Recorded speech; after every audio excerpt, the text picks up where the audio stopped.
Welcome to our Bapak Ibu, saudara-saudari, umat beriman yang dikasihi Tuhan.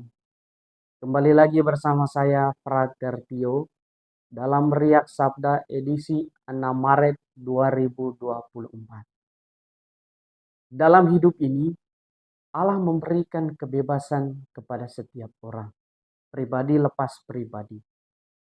Setiap orang memahami kebebasan tersebut dengan caranya masing-masing.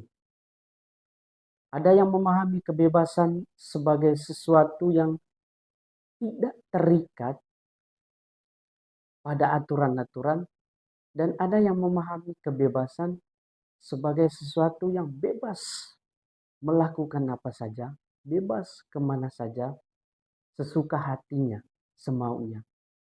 Namun, terlepas dari itu semua, sesungguhnya di balik kebebasan kita sebagai umat beriman, terdapat perintah-perintah Allah yang menjadi pedoman dan pegangan dalam hidup kita.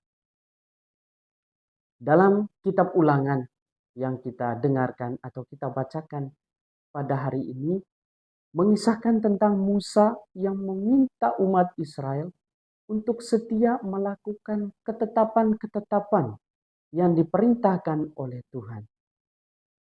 Mengapa demikian? Karena Allah sangat dekat dengan bangsa Israel. Karena kedekatan itulah Allah menghendaki supaya bangsa Israel setia dengan perintah Allah, supaya mereka hidup dalam keadilan, kedamaian, dan saling mengasihi. Bapak Ibu saudara-saudari yang terkasih, hal serupa juga yang disampaikan oleh Yesus dalam bacaan Injil yang kita dengarkan atau kita bacakan pada hari ini. Yesus mengatakan bahwa siapa yang melakukan dan mengajarkan segala perintah Taurat, ia akan menduduki tempat yang tinggi di dalam kerajaan surga. Ini mau menunjukkan kepada kita bahwa kerajaan surga akan kita peroleh dengan melakukan perintah-perintah Allah. Perintah-perintah Allah menjadi hal yang utama dalam kehidupan sehari-hari. Bapak, Ibu, saudara-saudari, umat beriman yang dikasihi Tuhan. Sebagai umat beriman, kita diingatkan untuk selalu menghayati dan menghidupi ajaran iman kita. Menghidupi berarti memberi kesaksian akan iman kita kepada orang lain. Dan kesaksian iman bukan hanya dengan pengajaran atau kata-kata saja. Lebih daripada itu, yakni kesaksian hidup seperti yang dikatakan Yesus dalam Injil. Namun, pada kenyataannya, kita lebih mudah mengajarkan orang lain tentang ini dan itu. Tetapi kita tidak menghidupi dan menghayati apa yang kita ajarkan itu dalam kehidupan kita sehari-hari. Misalnya, dalam 10 perintah Allah. Kita lebih mudah mengatakan, hormatilah kedua orang tua. Tetapi terkadang kita tidak menghormati dan menghargai orang tua kita. Kita lebih mudah mengajarkan untuk jangan mengingini milik sesamamu manusia secara tidak adil. Tetapi kita terkadang merampas hak milik orang dengan cara apapun.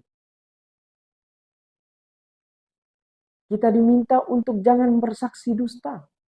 Tetapi terkadang kita hidup dalam kebohongan dan kemunafikan.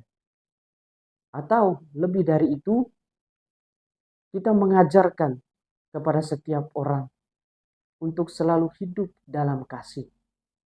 Tetapi kita kurang peduli dan peka dengan orang lain.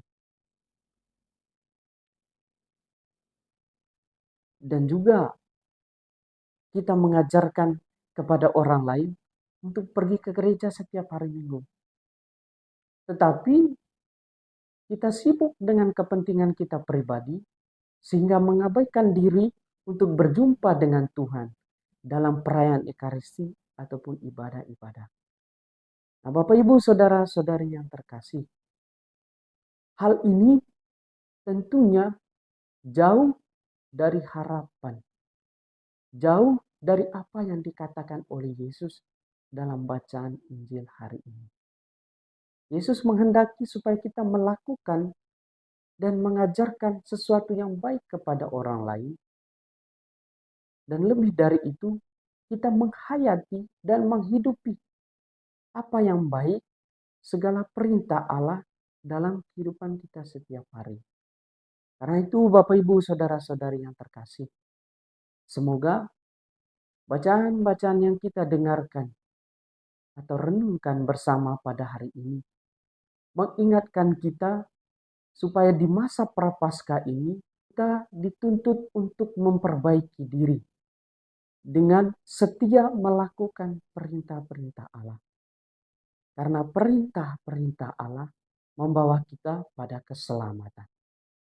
Dan semoga dalam kehidupan sehari-hari kita menjadi saksi Kristus dengan menghayati, mengajarkan, dan menghidupi sungguh-sungguh ajaran iman kita. Dengan begitu, kita akan memperoleh keselamatan yang Tuhan janjikan kepada kita. Semoga Tuhan memberkati kita.